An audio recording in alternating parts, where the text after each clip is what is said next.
ప్రతిసారి ఒకటెత్తుతాను, ఈసారి రెండెత్తాను. ఏం పర్లేదు, ఎవరన్నీ మాట్లాడుకున్నా బొమ్మ అద్దిరిపోయింది.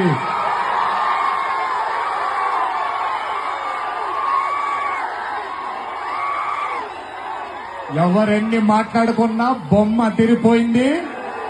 పండగ చేసుకోండి, 4 రోజులు మాత్రమే. ఒక చిన్న విజ్ఞప్తి, సినిమా చూసినప్పుడు మీరందరూ చాలా కష్టపడి సినిమాని చేశాం. సినిమాలో మీ అందరికీ తెలియని ట్విస్ట్లు చాలా ఉన్నాయి.